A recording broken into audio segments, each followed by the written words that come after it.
Hello and welcome to the Unfiltered Experience with Tara and Louisa.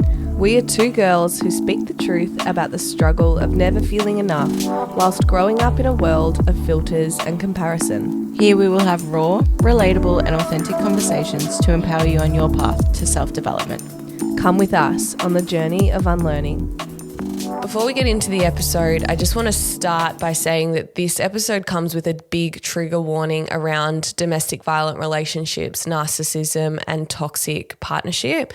We are going to delve back into the trauma bonding book, which talks about narcissistic abuse. So if you feel like that's something you're not able to hear at the moment or that may bring some things up for you, please feel free to give this one a miss.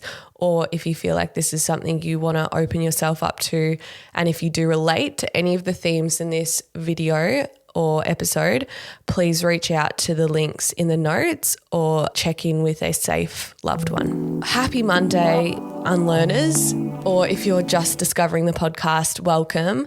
Here at the Unfiltered Experience, we like to discuss things with no filter and discuss our experience over things in an honest way.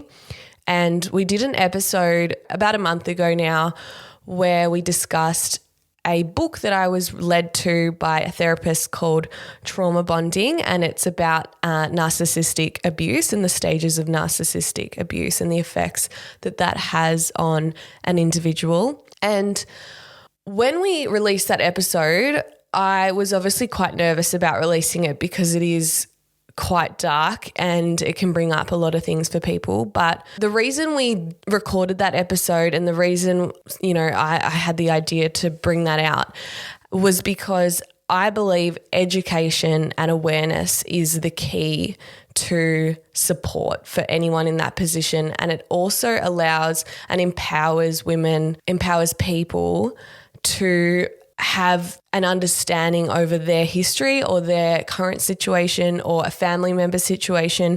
It just empowers people to have knowledge, and knowledge is power, because when you're going through something, and that was my experience, it's very easy, especially something like narcissistic abuse, it's very easy to blame yourself, and your mind is quite manipulated by the situation. So my gift with that episode was to build awareness from a psychological perspective and from a professional standpoint from this book of someone that has it so well articulated, so that way, it can really cut through any denial, or it can cut through family members' denial or blame, victim blaming specifically. And I think it had that purpose because honestly, like the response we've got some really beautiful messages, a lot of comments of people relating. And as horrible as it is that people are relating and that people are going through that, it's also awesome to have awareness that you're not alone and that there's so many people that experience this dynamic and can heal, and that can empower you to grow and to get out of that situation or to heal from the past if it's something in the past, whatever. The positivity and the connection that was built around that content and around that information was awesome, and it really aligned me with the purpose of why we started this podcast. And I felt so much gratitude that we were able to bring that knowledge out to lots of people and empower people to find their own stories and find knowledge to their own trauma.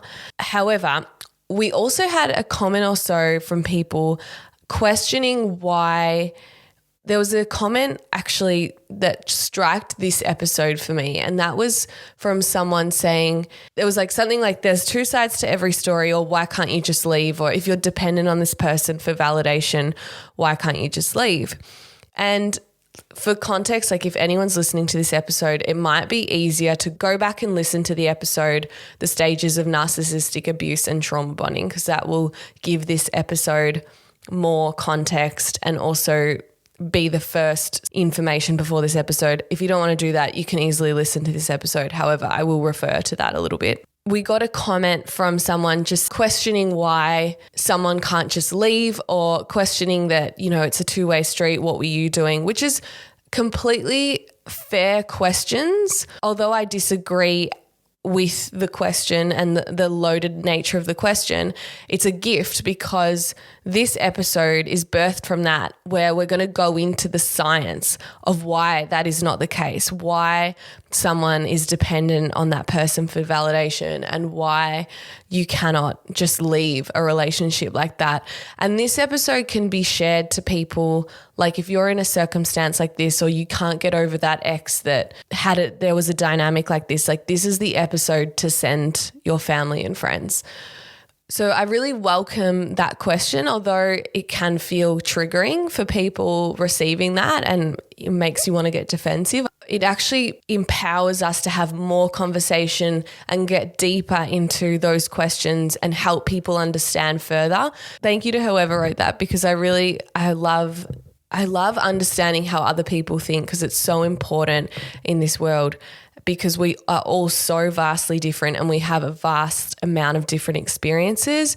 And the more that we share our experience and be vulnerable with the right people, we can hopefully help others. And that was, that's our purpose over here at the Unfiltered Experience. So just to ID a bit, we're going to go back into the same book. So Trauma Bonding by Lauren Kozlowski, which is Understanding and Overcoming the Trauma Bond in a Narcissistic Relationship. This will be the book that we will reference from, or that I will reference from, for the entirety of the episode. I will put it in the show notes. If you'd like to purchase it, go wild. It's amazing. Let's just ID a little bit about what a trauma bond is before we go into the rest of the episode. To test whether you're in a trauma bond or not, here are some of the traits that indicate a toxic bond. The abuser, or your partner, is the negotiator of your self-esteem and self-worth. You often walk on eggshells in an attempt to try to appease or please your abuser, perhaps for a few breadcrumbs of affection. You find tiptoeing around them is something you have to do in order to keep the peace in your search for normality. You feel like you're addicted to them, you seek out their validation and approval, and you feel like you need this from them as it's a source of comfort to you. Their approval is a shelter of comfort, particularly after incidents of abuse. This indicates a strong psychological attachment. You find that you defend your partner or abuser no matter what they do, and keep their wicked, hurtful side a secret from others. You may have been in a situation where you've refused to press charges, or you've defended them against those who tried to tell you that they're toxic. In likelihood, you perhaps even present your relationship as a happy, loving one to your peers and family, attempting to minimize their abusive tendencies. You may also find that you exaggerate any positive behaviors they offer in an attempt to show your abuser in a favorable light. Should you attempt to leave your partner or abuser, they give you fake remorse, pitiful crocodile tears, and they promise to change in the future. Despite the pattern of abuse and its toxic cycle being clearly evident, you grasp on the misplaced hope that things can get better. You may have developed some self-sabotaging behavior or self-harm in the form of alcohol or drugs. You may also find that you are fully prepared to lower your standards for this toxic person. You change your behavior and personality in an attempt to meet the abuser's ever-moving goalposts, despite the fact that the abuser rarely, if ever, changes their behaviors to please you. So that's just a bit of an idea about the nature of a trauma bonding relationship. So if you relate to any of that in your current relationship, please reach out to the numbers in the show notes. I just wanted to sort of articulate what the nature of the relationship is, and then we'll continue on. Like we said in the previous episode, the beginning of the relationship is very, very different to the stages that describes. The beginning of the relationship is almost the complete opposite. You're showered with admiration, you're adored, you're loved, you feel 100% safe. Their validation and kindness towards you is addictive, and you build a trust for how much this person just loves and adores you. And it feels like something you've never experienced before. You're like, this is true love. This person loves and adores me. And look at all of that love and admiration in action. And then overnight, at some point, they start to take bits of that validation back. They start taking bits that they admire and love about you and start shaming you for those things and putting your character and putting your personality down. And because they have built you up for a long period of time, like over a matter of months, to this loved, admired human, when they start taking back and manipulating you against your own self-esteem or putting you down, you blame yourself. You don't go, oh my God, okay, this is obviously an issue within them.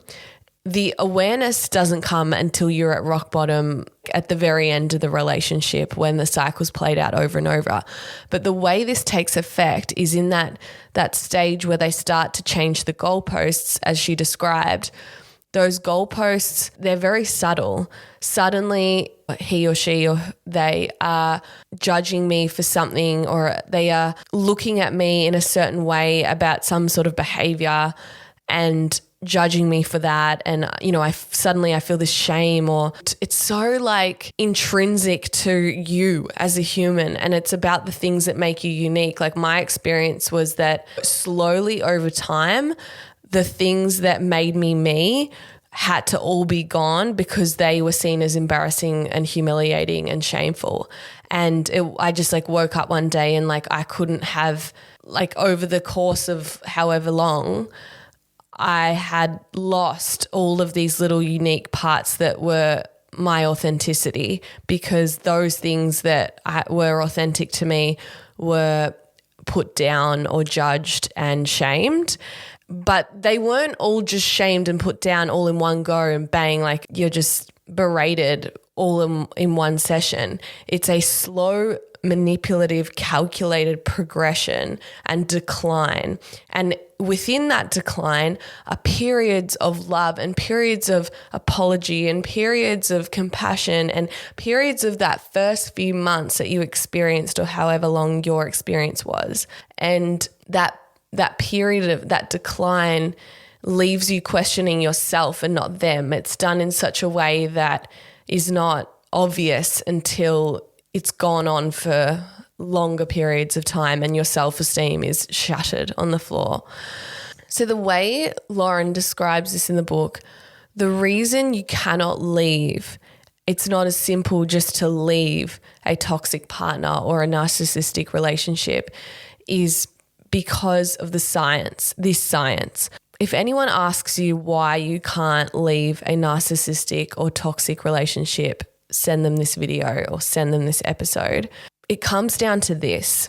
When we're born, the way we survive as humans is based on how we attach to our caregivers. So when we're children, we attach to our parents in order to survive. That is a human instinct. That is a human system. When we go out into the world and we experience pain, or as children, like we fall over or we hurt ourselves, we run to that attachment from our parents to be soothed, to be safe, to feel loved and to feel nurtured. And as adults, we grow up and we still have those attachment needs, but they no longer become with our parents, and they usually transition to one with our partner. So we seek our partner's support, we seek our partner's nurture. What happens in a narcissistic relationship or a trauma bond is the relationship is set up at the beginning to be safe, nurturing, and loving. So we are taught, we attach to them, and we are taught that this person is a safe person to come to when I experience pain. And then over time, that person becomes somebody that causes our pain. So the cycle is that we experience pain from this person that we love and are attached to, and then we go back to that person for the same nurture. And we don't know what version we're going to get. So we're attached to someone that is also creating the trauma and the pain.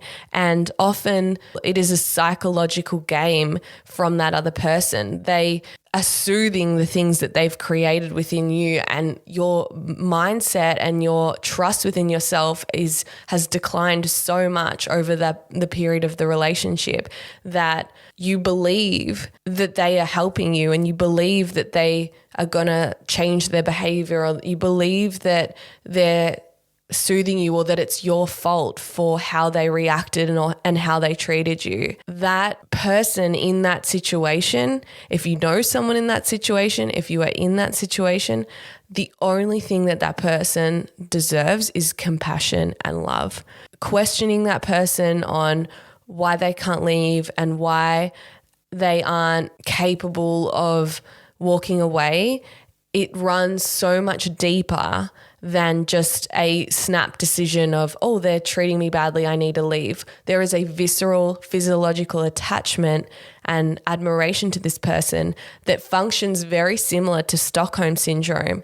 And that has to be taken really seriously and without judgment. A really good example of this is that the abuser or your partner, they might participate in isolating you from people, from your friends, and it might happen slowly over time. However, when you're feeling lonely and sad and like you're struggling, the person you're going to turn to is him, is the partner, is the abuser. So it's like, you're lonely because of he's disconnected you from all of your supports, but then you're going to him to feel better. And another huge trigger when it comes to the toxic cycle. Often the person can be the reason for an insecurity. So they can see how you feel about yourself about something. Maybe you've got a small insecurity and they play on that insecurity, but then you also go to them to feel better around that insecurity. And sometimes they will validate and be kind and loving about that insecurity. And then other times they'll judge you for it and put you down and move those goalposts. Well, I mentioned Stockholm Syndrome before, and she has a chapter in the book about the correlations between Stockholm Syndrome and being in a narcissistic relationship or in a trauma bond with someone. And she describes, I think we've probably all heard the term Stockholm Syndrome before. Basically what it is, it originated from this case back in like 1973. There was a bank, I think it was 1973, there was a bank heist or like a bank. These hostages were taken in like a bank robbery in Stockholm. Basically, they were held captive with these robbers for like a certain period of time. And when they got out, the people that were held captive, the hostages, did not want to testify. They fully were on the people that like the kidnappers' side. They even visited them in jail when they were in jail. Like they fully just complied and had this Stockholm syndrome basically, where they had like attached to their captives, like they had attached to the people that had kept them captive. So when we look at the parallels between a trauma bond and someone that is experiencing Stockholm syndrome, the symptoms, if you will, are pretty similar. Someone in a trauma bond, for me, when I was with someone that I was trauma bonded to, there were times where the police would come to our apartment and I defended him. I defended the person I was living with because, I was really attached to that person. And I mean, it doesn't make logical sense. Like it doesn't make sense to someone that isn't in that emotional attachment. And I think when you've experienced it yourself, you get it. But there is a level of psychological manipulation that has taken place that doesn't really leave you, which leaves that person in a better light than you'll ever leave yourself. And that is a long journey to heal. That relationship with yourself is a really, really long journey to heal. I feel like the reason that we came out with this episode, or the reason that I wanted to do this episode, is because I can see that although there's so many people that have been through this, there's also people out there that don't get it and don't understand. And the last thing that will help getting through something like this is judgment and shame. And I feel like it is my duty as a woman that's been through something like this to serve other women that have experienced, that have experienced that and that experience judgment for going through it and for not leaving. So I hope this short episode has brought you some understanding. If it has triggered you, I know I've already said it twice, but please, please, please, please don't suffer in silence. Like, please reach out to someone. There are trained professionals on the other line of these hotlines. I know it feels a bit weird to reach out to someone you might not know, but these people are well trained in dealing with things like this, and they can give you, there's so many services, especially within Australia, that I didn't know about until I was out of it. Things like Orange Door and lots of domestic violence services that want to help women in that situation. Before I go, if you've made it to the end of the episode, I hope that you have enjoyed it. I know it's not really something to enjoy, but I hope you've been educated and you feel heard and understood and less alone in your experience, or that you are able to better understand someone that you love. I would love it if you guys could leave a review, potentially. If you've liked the episode, it just helps more people see the podcast and get access to this type of knowledge. On Apple Podcasts, I think you can either write a review and leave a star. On Spotify, it's just a star rating. That would mean a lot to me and would allow us to continue to create episodes that are authentic. And I really love seeing your messages, and I love receiving the stories behind and the reward of listening to episodes like this, because it allows me to feel way more empowered and allows me to have a little bit more courage with being honest and open when sharing about things like this. So thank you for listening, and I will see you next week.